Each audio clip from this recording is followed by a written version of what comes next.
예배의 시간이 되었으므로 다 같이 하나님께 찬송하시며 고백하겠습니다. 나는 전능하신 아버지 하나님, 천지의 창조주를 믿습니다. 나는 그의 유일하신 아들 우리 주 예수 그리스도를 믿습니다. 그는 성령을 받으려 동정을 나를 전하시고 본디오 빌라도에게 가난하다 십자가에 못 박혀 죽이시고 장사든지 사람의 죽은 가운데서 다시 살아나셨으며 하늘을 부르시어 전능하신 아버지 하나님의 큰 자리에 계시다. 우리로부터 살아있는 자와 죽은 자를 심판하러 오십니다.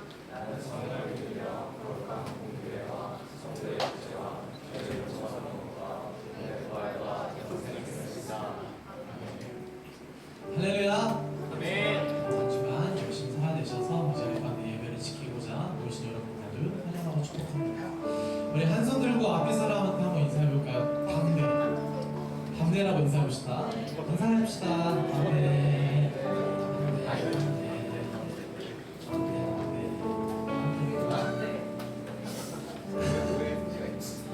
담대함이라는 마음을 묵상할 때 어떤 마음이 드시나요? 부담스럽지 않나요? 약간 좀 힘들죠? 왜냐면 이제 또 여름 목회학교 시즌이고 수련회 시즌이고 많은 청년 선생님들께서 섬기고 계신다는 걸 알고 있습니다. 그 섬김이 참 귀하고 또 정말 존경스러운 것 같습니다. 근데 그럴 때 참 지치기 쉽고 참 불평불만하기 쉬운 것 같아요. 근데 그것들을 하나님 앞에 두면 뭔가 죽이는 것 같아가지고 망설이고 있진 않나? 내가 그런 불평불만들을, 내가 부정적인 마음들을 하나님 앞에 드린다는 것조차도 조금은 죄여가지고 조금은 창피해서 망설이고 있지 않나. 이 시간 가운데 찬양할 때 한번 묵상했으면 좋겠습니다. 그리고 그 묵상에 나아가서 소망하기는 그래도 된다, 그래도 된다, 나에게 솔직하게 된다. 그랬을 때 하나님께서 그 솔직함을 기뻐 받으시고 여러분들은 담대하게 연단시키신다라는 것을 믿으셨으면 좋겠습니다. 이 소망을 가지고 찬양할 테니 앞서 말씀드렸던 그 질문 하나 주님 앞에 드리며 찬양하며 나아가게 합니다.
두려워하지 않고 담대히 주님께서 각자에게 주시는 사명의 길 감당하는 모두가 되게 해주세요.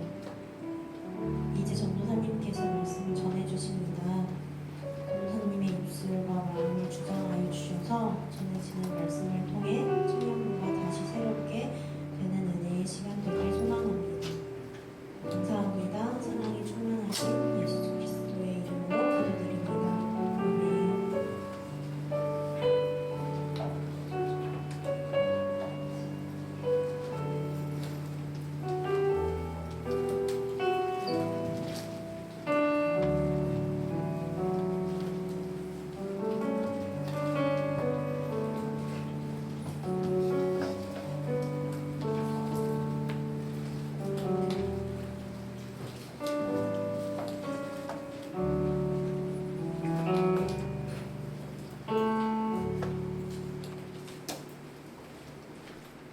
에스겔 3장 1절부터 15절까지의 말씀입니다.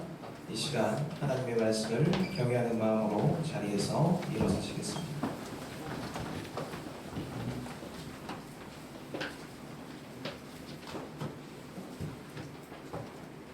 말씀을 한 목소리로 같이 봉독하겠습니다.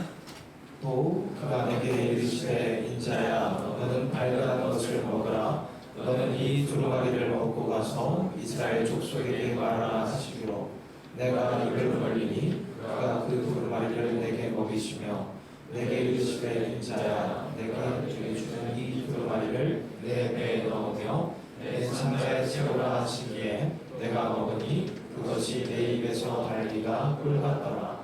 그가 또 내게 이르시되 인자야 이스라엘 족속에게 가서 내 말로 그들에게 고하라.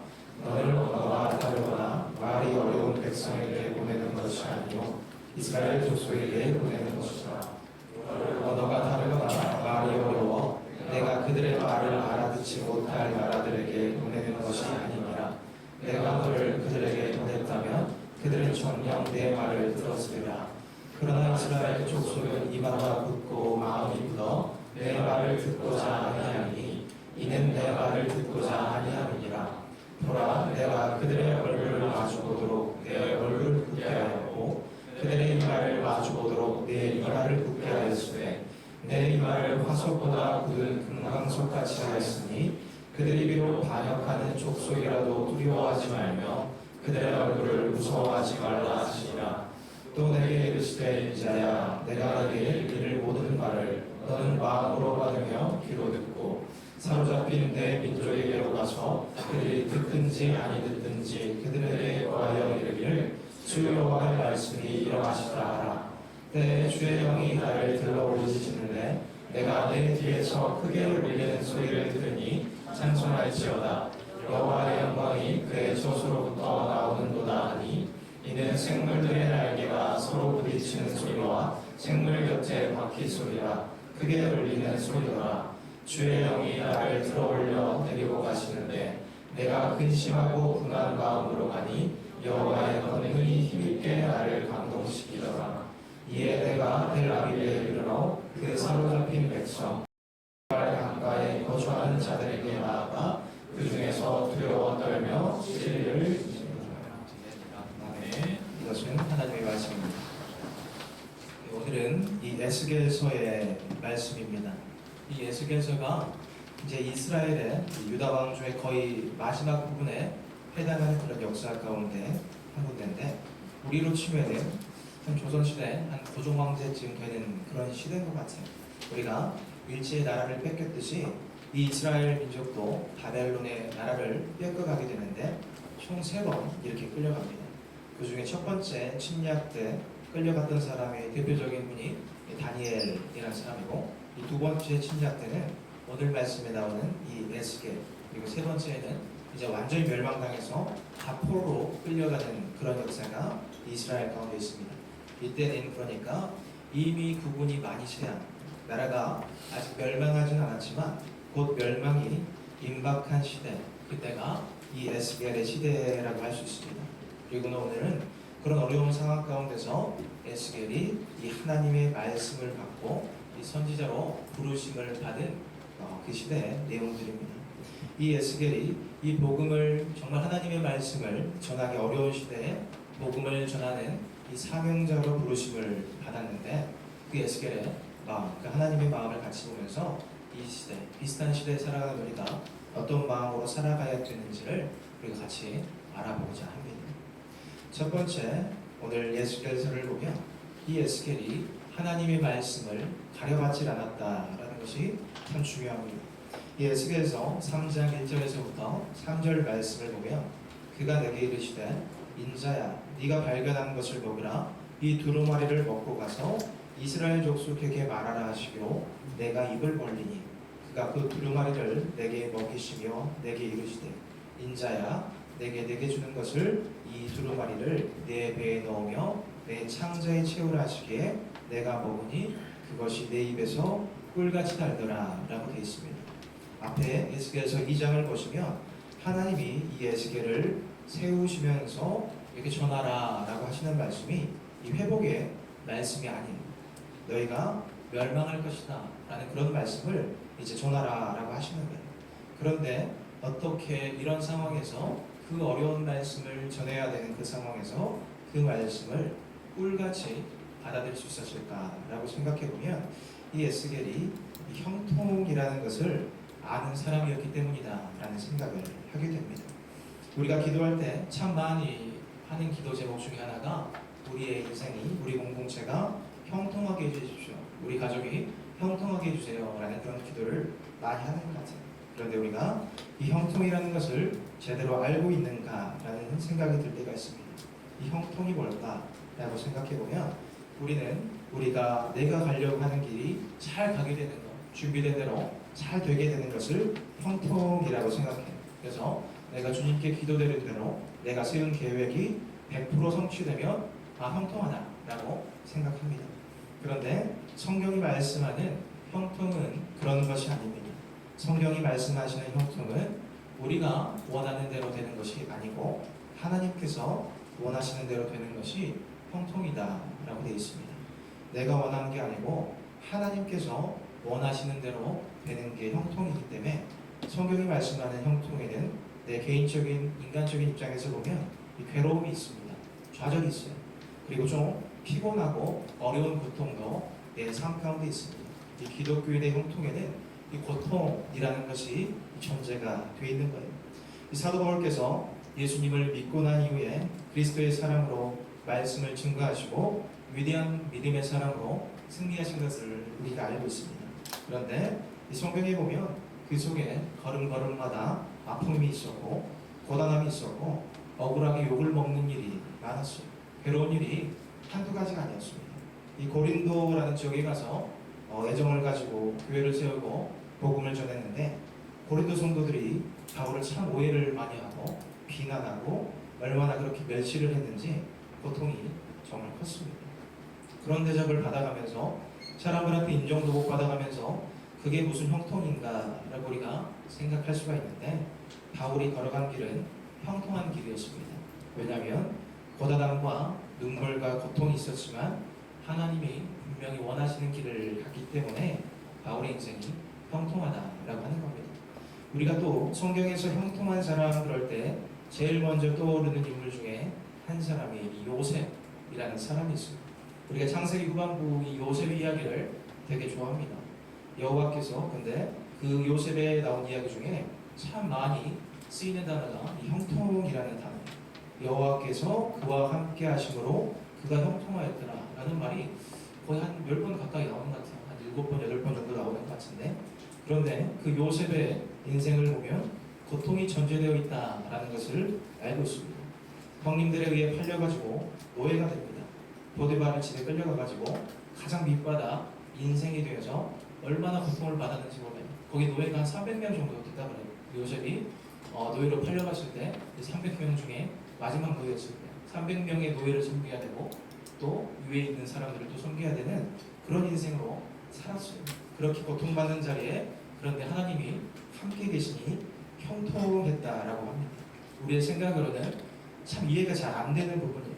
우리의 관점에서 형통하려면 애초에 팔려가면 안 됩니다. 팔려가지 말고 아버지 집에서 호강하면서 야곱의 재산 잘 물려받고 다른 형들보다 좀 더 돈도 좀 더 많이 받고 그렇게 항상 이쁨 받으면서 살아가는 것이 형통하는 거지 살려가는 것이 무슨 형통이냐라고 하고 또 더군다나 열심히 그래도 포기하지 않고 봉사해가지고 인정받았는데 그 보디발 집에 간악한 그 여자한테 걸려들어가지고 괜히 누명을 쓰고 감옥까지 가게 됩니다.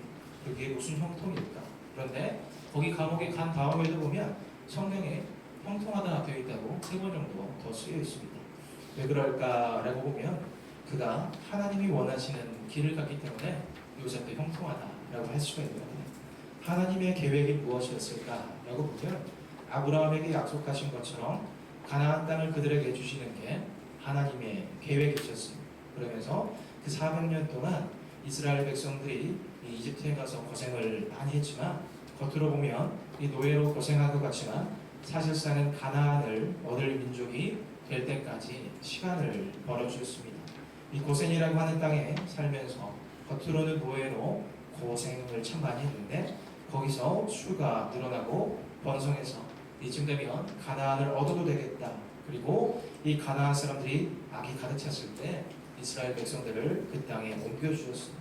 그래서 애굽으로 가는 게 하나님의 계획이었고 그 애굽의 요셉의 시대 때는 애굽으로 내려가는 게 하나님의 계획이었습니다. 그런데 먼저 가야 될 선발대가 필요하신 거예요. 그 선발대로 내려가서 길을 닦은 사람이 이 요셉이다라고 하는 겁니다. 요셉이 먼저 가서 고생을 참 많이 했습니다. 그런데 거기서 총리가 됐고 아버지 야곱과 형님들의 가족들이 다 기근이 들어서 왔을 때 다 환대해주면서 그 땅에 살게 해주셨습니다.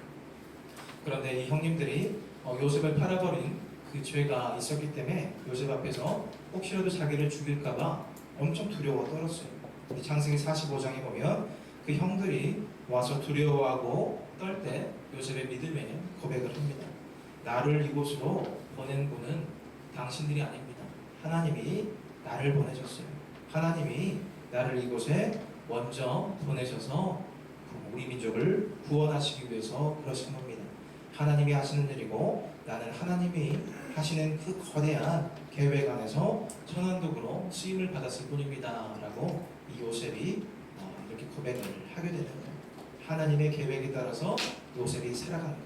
그러니까 요셉이 형통했다라고 하는 것은 그가 원하는 대로 모든 일이 됐다라는 뜻이 아니고 고생도 했고 어려움도 있었고 하나님께서 정말 힘듦도 있었지만 하나님께서 기뻐하시는 그 길을 걸어갔기 때문에 내가 내 인생이 지금 하나님께 쓰임받고 있기 때문에 그걸 형통이다라고 고백을 한 겁니다.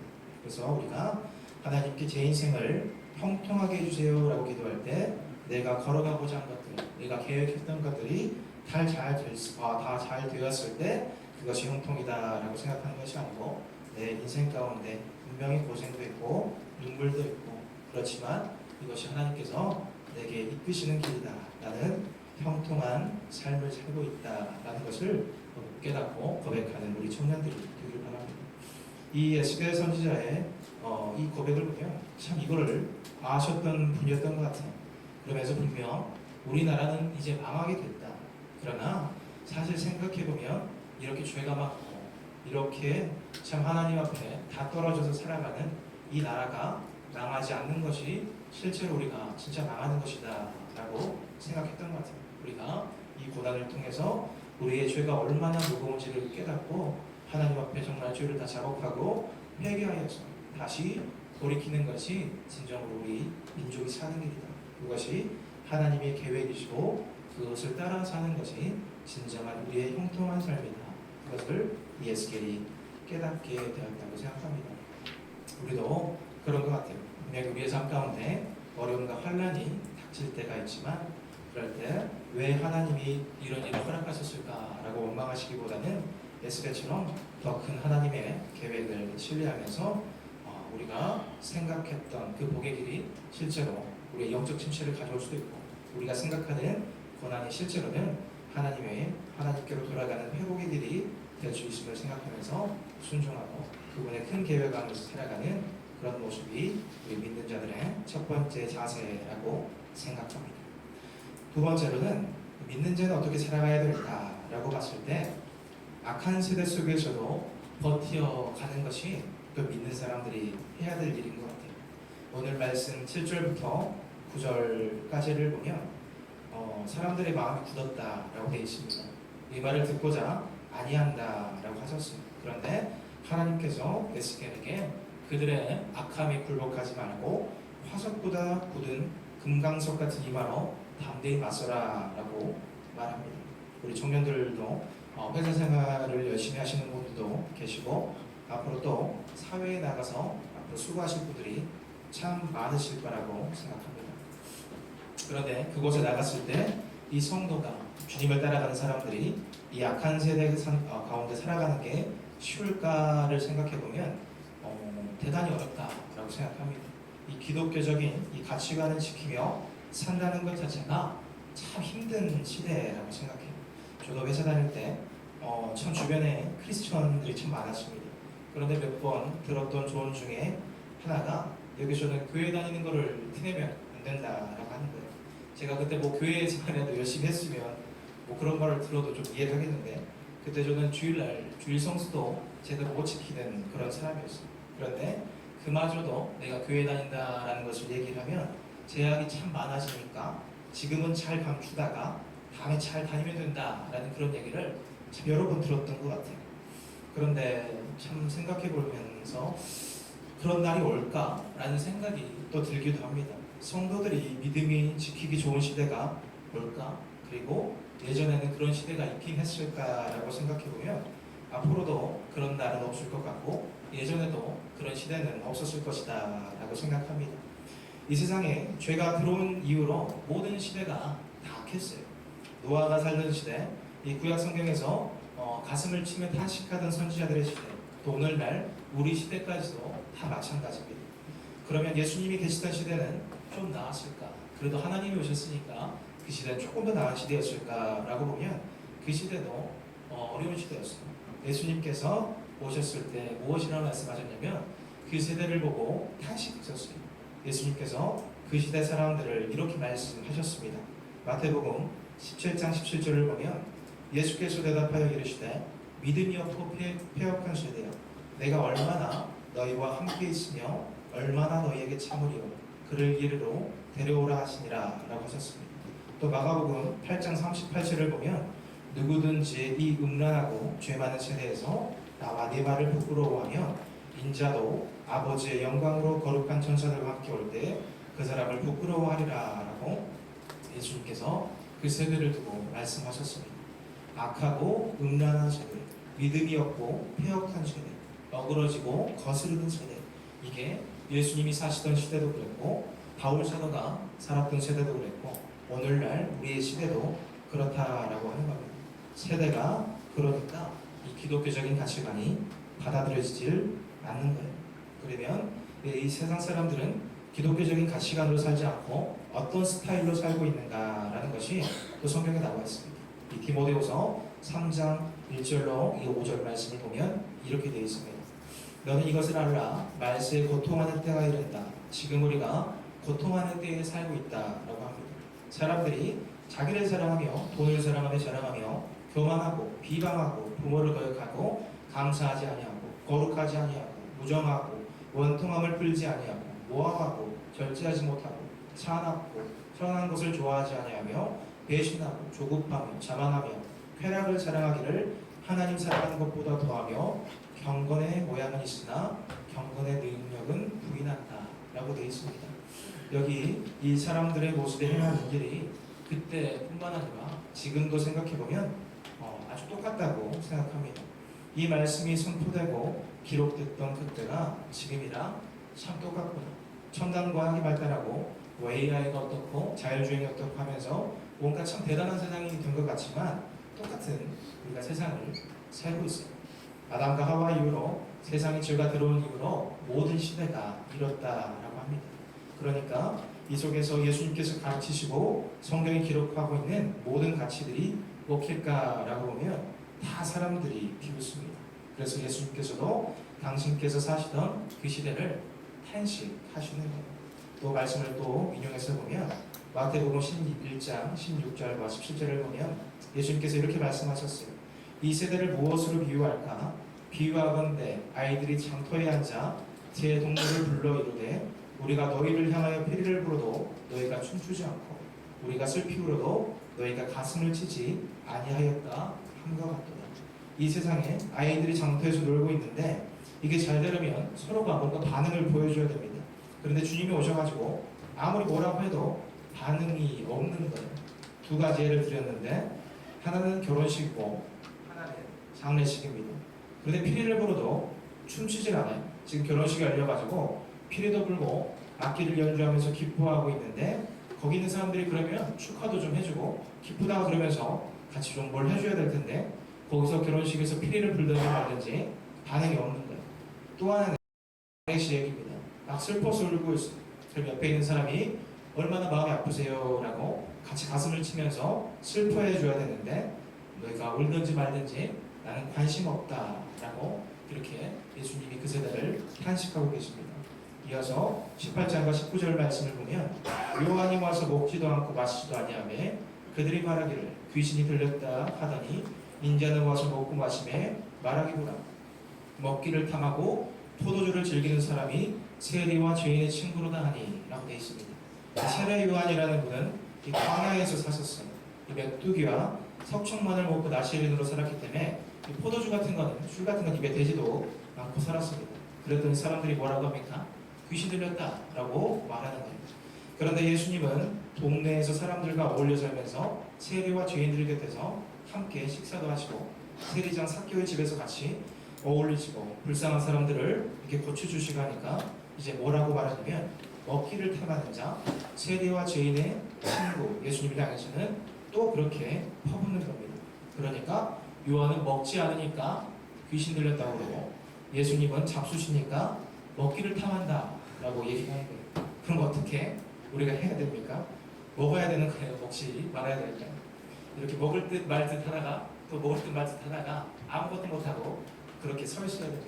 그러니까 이 유대 사회는 이래도 비난하고 저래도 욕했다라는 것을 우리가 좀 생각해 보게 되는 것 같습니다. 우리도 밖에 나가면 이런 고민들을 참 많이 해야 되는 것 같아요. 참 우리가 교회 다니면서 저도 그런 고민들 많이 했는데 저는 참 그 청년 때 예수님 믿으면서는 술을 안 마셨어요. 학교 때. 그랬는데 술을 안 마시니까 또 그것 때문에 힘든 적도 있었고 또 나중에는 술을 좀 마시니까 그것 때문에 또 힘든 적이 있었습니다. 술을 마시면 교회 다니는 애가 술을 마신다고 뭐라고 하고 술을 안 마시면 교회 다니는 애가 사랑이 없다고 하고 그러면은 도대체 어떻게 해야 될까? 이러지도 못하고 저러지도 못하고 그랬던 경험들이 있었던 것 같아요. 그러면서 결국에 제 신앙이 무너지는 것을 참 보게 됐습니다. 제가 정말 철저하게 하나님의 말씀을 붙잡고 살았을 때 제가 술도 금하고 담배도 금하고 그렇게 살았을 때는 한 친구가 그랬어요. 저를 너무 미워했어요. 엄청 너는 술도 안 마시고 담배도 안 피니까 그냥 네가 밉다 라고 하는데 나중에 그 친구가 제일 친한 친구가 됐습니다. 그러면서 나중에 고백했던 말이 그런 말이었어요. 나도 너처럼 살아보고 싶었는데 이게 안 되더라 라는 말을 얘기를 하면서 그때는 네가 참 미웠는데 지금은 그래도 그렇게 네 가치를 지키면서 살아가니까 참 거기에 대해 존경한다 라는 말을 그 친구가 했던 것 같아요. 제가 그런데 그 이후로 또 그것을 지키지 못하고 살았을 때는 참 어려움을 신앙 가운데 겪었던 일이 생각나게 됩니다. 그래서 우리가 어떻게 살아야 될까? 이 사람들은 이렇게 욕하고 저렇게 욕하는 이 시대에 어떻게 살아야 될까? 우리가 그냥 다 어울려서 성도의 자존감도 다 버리고 그냥 거기서 섞여 살면 될까라고 했을 때 오늘 예수님이 주시는 대답은 너무나 단순하고 분명하다라고 생각합니다. 마태복음 11장 19절 맨 끝부분을 보면 지혜는 그 행한 일로 인하여 옳다함을 얻는다라고 하셨어요. 그 속에서 하나님을 경외하는 믿음의 지혜를 가지고 너희는 정말 고지식하다 바보 취급당하면서 선한 행동을 살면 그것을 통해서 옳다고 인정받는 최고의 승리자가 된다라는 것이 이 예수님의 말씀이다라고 생각하는 거예요. 나중에 하나님의 심판대 앞에 가면은 누가 그 세상 가운데서 큰 힘을 가졌느냐라는 것이 아니고 그 틈새에서도 누가 믿음의 지혜를 따라 하나님의 가르침을 따라 살았는가 그것에 의해서 우리가 판단된다라는 것을 우리가 깨닫게 됩니다. 그래서 하나님이 우리에게 오늘 예시계를 통해서 또 그런 말씀을 주시는 것 같아요. 너희가 정말 신앙을 잘 지켜야 된다. 너희가 참 이 가운데 어렵고 힘들고 고난이 있겠지만 내 이 말을 굳건하게 단단하게 해서 그 믿음을 지킬 수 있는 그 힘을 우리 주님께서 주실 것입니다. 그것이 우리의 힘으로 할 수 있는 게 아니고 주님이 주시는 그 힘으로 성령의 힘으로 했을 때 담대함이 생기고 우리가 그 삶을 지켜나갈 수 있는 용기가 있다라는 것을 우리가 오늘 예수계를 통해서 보게 되는 것 같습니다. 그럼 마지막으로 세 번째, 그러면 우리는 그냥 버티기만 해서 살아야 됩니까? 라고 했을 때 오늘 말씀을 보면 아닌 것 같아요. 이 복음을 전해야 되는데 삶이 뒷받침되는 그런 복음을 전해야 된다라고 생각합니다. 왜 기독교인들이 전하는 복음에 힘이 어떤 세대에는 참 더해질 때도 있고 또 없는가를 생각해보면 결국 그것에는 삶이 뒷받침되고 있는가 뒷받침되지 못하는가라는 그런 생각을 해보게 되는 것 같아요. 오늘 말씀을 보면은 에스겔이 말씀을 받은 후에 그곳에 먼저 말씀을 전하기 전에 머무르는 그런 말씀이 있습니다. 그러니까 그 성도들의 삶과 함께 겪고 그들과 함께 이곳에서 두려워 떨면서 그 사람들과 함께 살아갔던 그 모습을 먼저 보게 된 것 같아요. 에스겔이 하나님의 말씀을 받았다고 단순히 그 말씀만을 전하고 떠난 것이 아니고 그곳에서 함께 머무르면서 주님의 사랑을 전하는 그런 것을 먼저 했다라는 것을 우리가 생각해 보게 돼요. 우리가 밖에 나가서 전도지 주고 그런 것도 중요하지만 그냥 예수님 전했습니다. 또 사역을 보여주면서 이렇게 전하는 것도 참 중요한 일이지만 그것으로 끝나는 게 아니고 예수님이 했던 것처럼 주님이 말씀을 전하기 전에 함께 거하면서 그들의 아픔을 함께 나누는 것, 이것이 진정한 복음 전도자의 모습이다라고 생각합니다.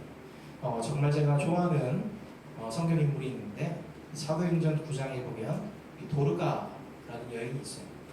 이 도르가라는 사람이 이 선행과 구제를 정말 남모르게 열심히 하던 여인이었는데 안타깝게 일찍 세상을 떠났습니다. 그때 베드로 사도가 와서 그 여인을 살려냅니다. 달리다굼이라고 하면서 살려내요. 이 달리다굼이라는 말이 성경에 또 나오는데 그게 예수님께서 12살 된 아이를 살려낼 때 그런 말씀을 하셨어요. 이 베드로가 예수님이 하셨던 그 역사를 또 동일하게 이뤄낸 모습이 보입니다. 그런데 여기서 더 주목할 점은 이 베드로가 여인을 살려냈다라고 하는 것보다 이 도르가라는 사람이 어떻게 살았는가라는 그런 부분이에요. 베드로가 거기 갔을 때 이 과부들이 다 베드로를 찾아옵니다. 그러면서 도르가가 만들어준 옷들을 다 내어 보내주는 거예요. 그래서 도르가가 이런 사람입니다. 도르가가 참 어렵고 힘든 과부들을 이렇게 다 도와주고 물질로 도와주고 섬겨주고 그런 사람이었어요. 이런 사람이 없습니다. 제발 우리 도르가 좀 살려주세요 라고 이렇게 말을 한 거예요. 그죠? 이름도 없이 빛도 없이 어디선가 조용히 예수님 믿으면서 조용히 섬기고 구제하고 나누는 삶이 다른 사람에게 감동이 되었기 때문에 이 베드로 사도에게 찾아와서 제발 좀 살려주세요 라는 그런 무리들이 생겼다라고 생각합니다. 저는 이것이 참 그리스도인의 삶이 되어야 된다라고 생각합니다. 살아있을 때는 그 사람이 어떻게 살았는지는 잘 모르지만 이 세상을 떠나고 나니까 그 사람의 숨겨진 삶이 다 드러내는 거예요. 드러났는데 보니까 어렵고 힘든 사람을 이 사람도 저 사람도 도와주는 그런 삶을 살았던 거예요. 그러니까 그녀가 살았던 삶은 그 사람한테 다시 돌아오는 영광이 아니고 모두 그의 삶 자체를 하나님께 영광 돌리고 죽고 나니까 그제서야 그 사람의 삶이 정말 하나님께 영광 돌리게 드러나면서 그것이 우리의 모습이 되었으면 좋겠다라고 생각합니다.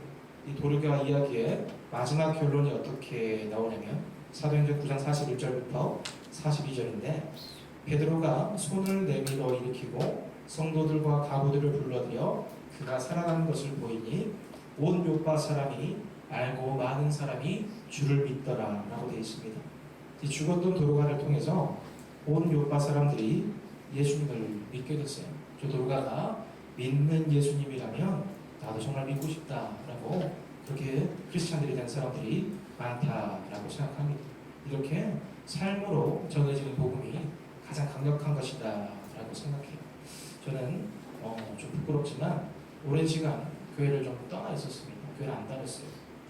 교회는 뭔가 세상과 좀 다를 줄 알았는데 사람 사는 데는 다 똑같구나 라는 생각이 들었어요. 격에 맞는다고 생각하는 사람들끼리 어울리려고 하고 또 똑같이 상처 주고 상처받고 사랑이 없기는 정말 세상이나 교회나 크게 다르지 않다. 그러면 내가 굳이 교회를 다닐 이유가 있을까? 라고 생각하면서 그냥 교회를 떠난 적이 있었습니다. 그저 막연히 교회 다니는 사람들은 뭐가 달라도 다른 것이라고 생각했는데 아닌 것을 확인하고는 떠난 거예요.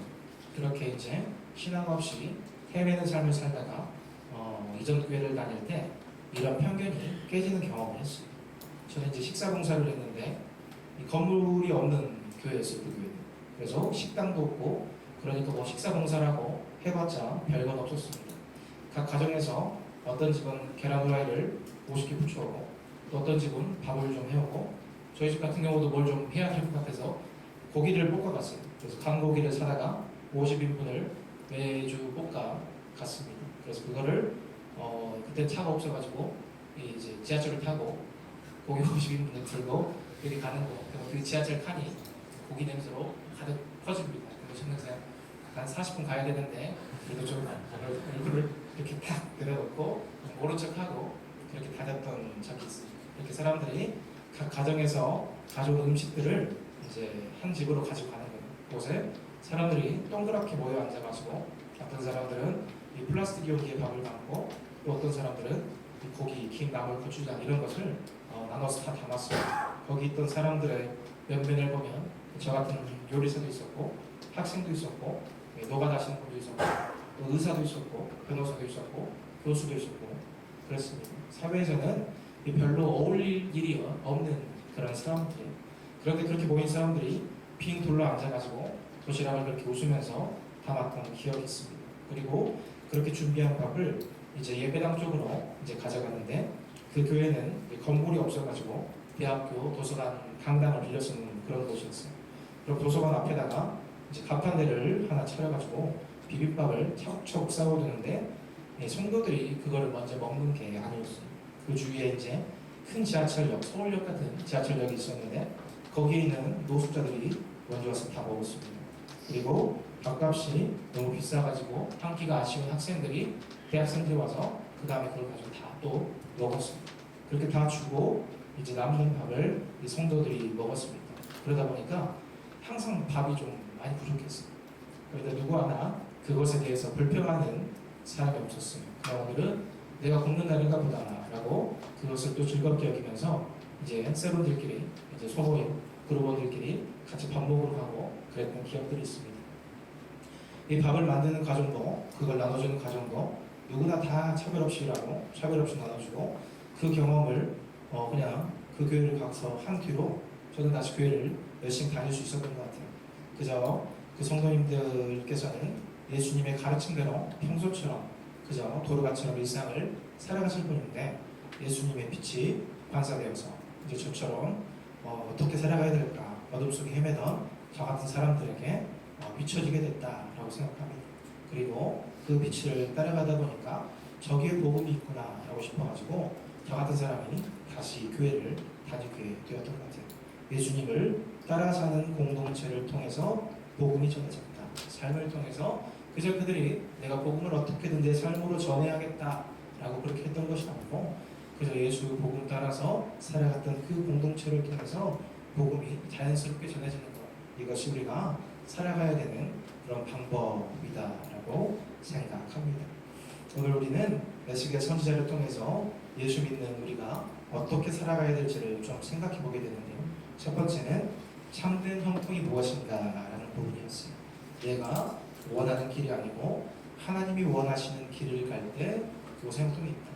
비록 고난이 있더라도 하나님이 이끄시는 가운데 있다라는 확신이 있다면 그것은 우리 개인에게도 또 공동체 가운데도 우리가 진짜 형통한 길로 가고 있구나라고 하는 겁니다.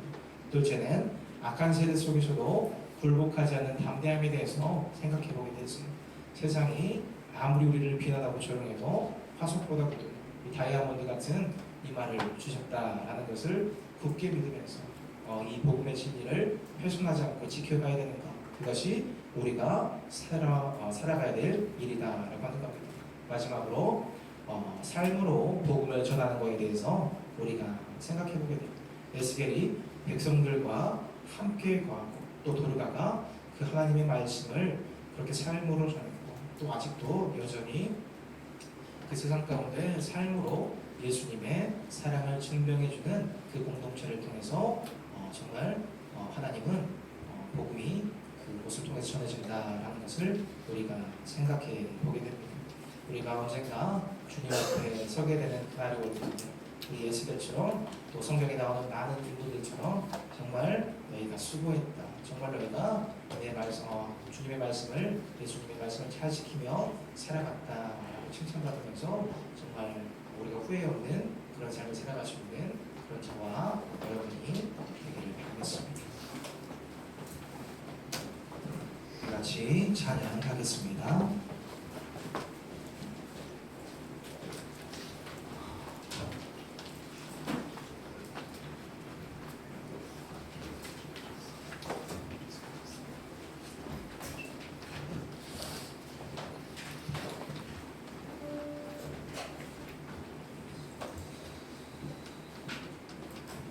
하나님의 열심 우리 함께 같이 찬송하도록 하겠습니다.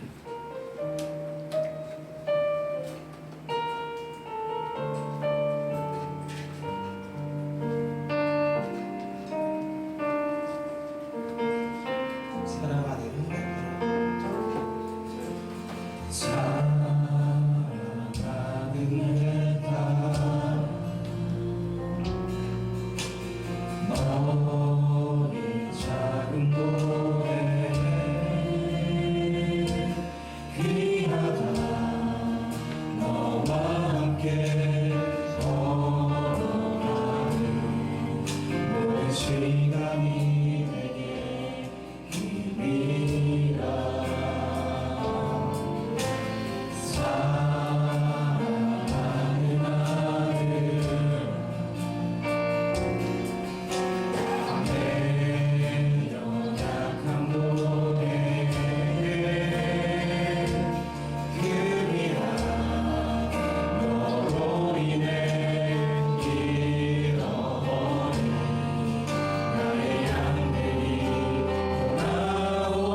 참 내 삶이 환난과 어려움 가운데 있을 때가 있습니다.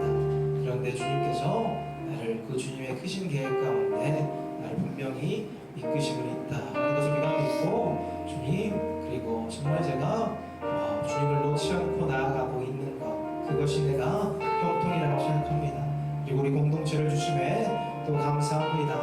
하나님 아버지, 이 어려운 시대, 아무도 예수님의 복음을 듣지 않는 이 시대, 아버지 하나님께서 우리 이 귀한 공동체를 주셔서 함께 이 고난과 어려움, 그 믿음 지키게 하게 하여 주시니 참으로 그것이 우리를 형통하게 하시는 사명입니다. 이 공동체와 함께 우리가 그 믿음을 담대하게 지키며 여기에서 주님의 말씀을 나누며 세상에서는 참 고리타분하고 참 보수적이고 어리석다라고 생각할지라도 우리는 우리 주님께서 말씀하시는 그 믿음을 지키고 살아갈 때니 아버지께서 우리의 기반을 정말 가난하게 만들어 주셔서 아버지 하나님 그 복음을 내가 이 교회뿐만 아니라 세상 가운데서 지켜가며 정말 예수 믿는 사람으로서 삶으로 담대하게 도르가와 같이 정말 끝나는 성경에 나온 사람들과 같이 그 복음 전함에 살아갈 수 있는 그 삶의 복음에 전하는 사람이 되게 하여 주시옵소서라고 이것들을 놓고 우리 함께 주여 이름 크게 한번 부르고 기도하도록 하겠습니다.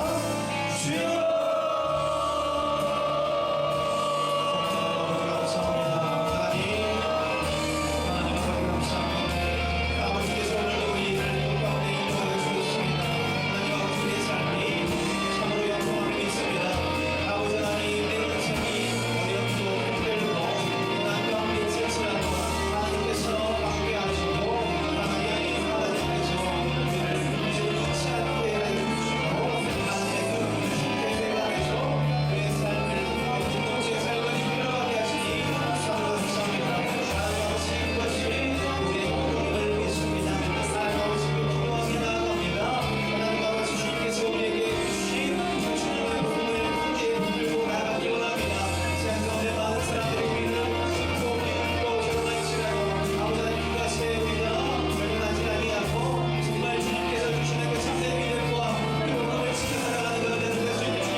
사랑의 하나님 아버지 감사합니다.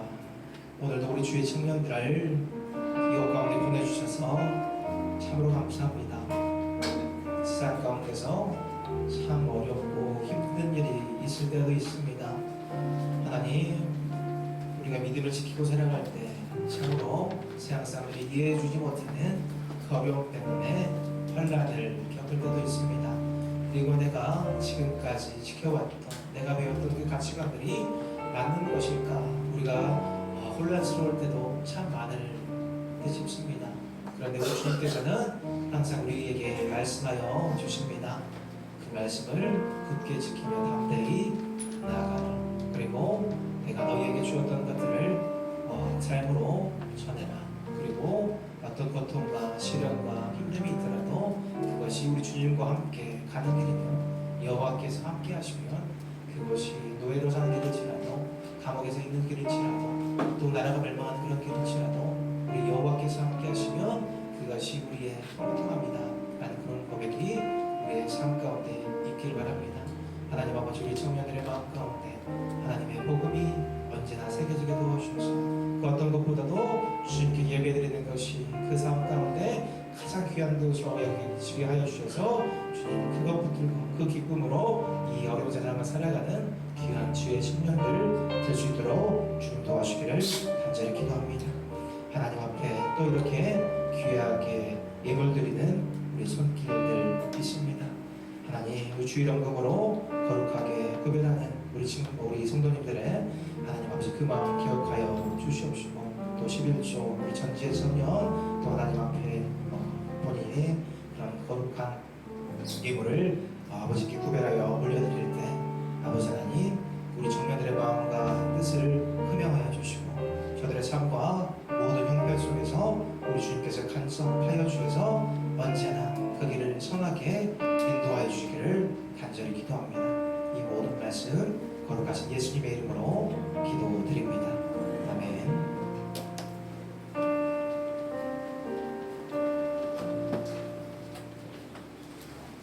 네, 오늘도 청년부 예배에 나오신 여러분들을 환영하고 축복합니다. 광고 시작하겠습니다. 네, 한번 읽겠습니다.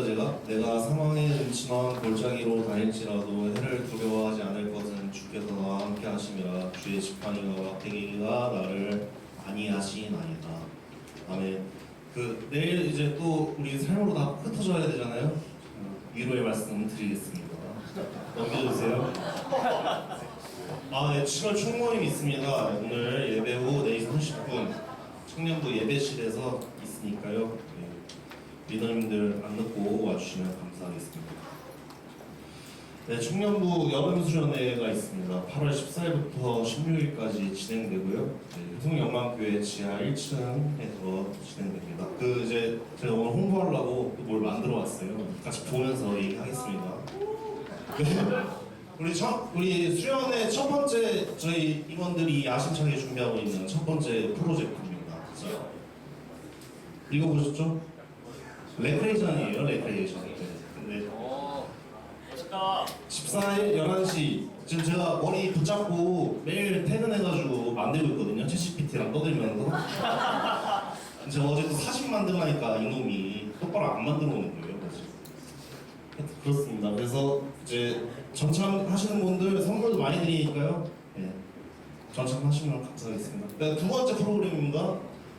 네, 다시 돌아온 CCM 페스티벌 이제 첫날 16시에 진행됩니다. 그래서 이제 1부 순서는 수련회 조별 합창 경연으로 진행되고요. 2부 순서는 이제 개인 경연이에요. 그래서 지금 제가 개인 경연 참여자 모집을 이제 할 건데 저한테 연락 주시면 됩니다. 여기 노래 꽤나 부르시는 분도 있는 걸로 알고 있어요. 윤소연, 권진규, 이재민, 최현석 많죠? 예. 참여하셔야죠? 예. 연락 주세요. 적어도 한 5명은 나와야 되지 않나 싶어서 강제입니다. 네. 최현석 준비됐나요? 예. 준비해보세요. 네. 자, 세 번째 흑백 요리사. 와. 이걸 제가 챗GPT 시켰거든요. 그냥 이거는 그대로 내비두고 위에만 갖다가 해서 만들어봤어요. 그래서 심사위원 우리 청년부 매번 수련할 때 음식 만들어주는 헤드 셰프십니다. 이경현 원장님. 자, 그리고 이거 전사님 이거 호주 셰프 시절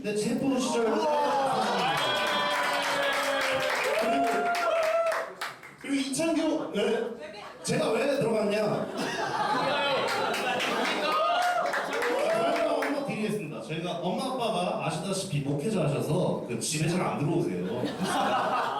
어릴 때부터 제가 이상한 걸 많이 주워 먹어가지고 제가 맛없는 음식은 기가 막히게 알아요. 그래서 그리고 엄마 아빠가 뭐 요리를 하도 못하니까 건살도 요리도 많이 얻어먹거든요. 제가 그러면 어떻게 되겠어요? 비교군이 확실하죠. 그러니까 맛없는 음식 제가 잘 압니다. 그러니까 저도 심사위원인 겁니다. 아시겠죠? 네, 그리고 마지막 피날레 예배의 자리로 여러분을 초대합니다. 전참하셔야겠죠? 네. 자, 넘겨주세요 이제. 잘한다. 네, 그래서 수련을 위한 기도회 8월 4일부터 13일 매일 저녁 8시 수요일과 금요일은 제외하고요. 장소 4층 윤영도실에서 진행됩니다. 유치부실. 네, 자 이제 사전조사 시간 갖도록 하겠습니다. 지난주에 옷 사이즈 잘못 적으신 분들도 오늘 들어가 수정할 수 있으니까요. 지금 잠깐만 하도록 하겠습니다. 안 하신 분들은 지금 여기 주보에도 있거든요. 그거 한 번씩만 잠깐만 하겠습니다. 그래서 옷을 수련회를 이제 전참해서 가격이 5만 원이거든요. 이제 근데 교회에서 하는데 왜 가격이 똑같냐라고 물어보실 수도 있는데 이번에 많이 준비했어요. 저희가 옷을 그래가지고 간식비 뭐 이런 것도 물가 상품 고려했을 때 5만 원인 거니까 너무 노하지만 알아주셔서 감사하겠습니다. 그리고 옷 제가 오늘 입어보니까 샘플이 있어서 입어봤는데 그 정 사이즈인 것 같아요. 그래서 사이즈 알맞게 잘 골라주시면 감사하겠습니다. 자, 끝나셨죠?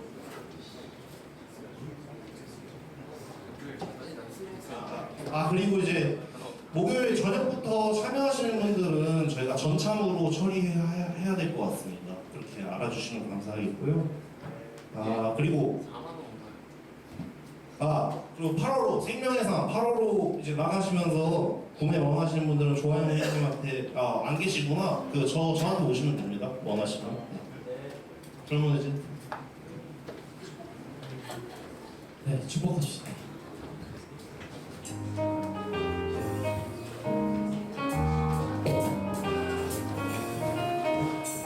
무더운 날을 보내고 있는 요즘이잖아요. 다음 주에 무사히 우리 살아서 보자 라는 마음과 그러면 말씀에서의 그 교훈을 말씀을 또 한 주간 잘 살아내보자.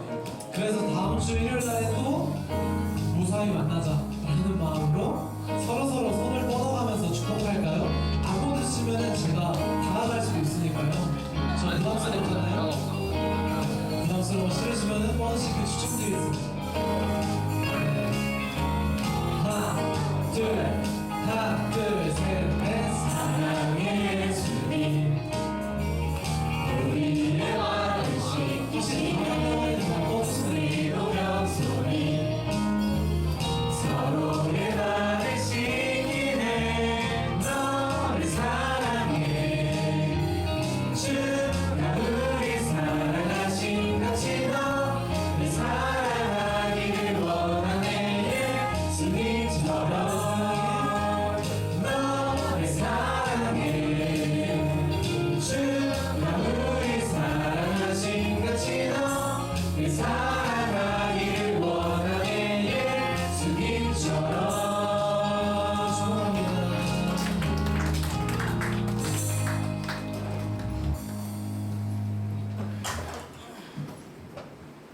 주님께서 가르쳐 주신 기도로 예배 마치도록 하겠습니다. 하늘에 계신 우리 아버지의 이름을 거룩하게 하시며 아버지의 나라가 오게 하시며 아버지의 뜻이 하늘에서와 같이 땅에서도 이루어지게 하소서. 오늘 우리에게 일용할 양식을 주시고 우리가 우리에게 잘못한 사람을 용서해 준 것 같이 우리 죄를 용서해 주시고 우리를 시험에 빠지지 않게 하시고 악에서 도와주소서. 나라와 권능과 영광이 영원히 아버지의 것입니다.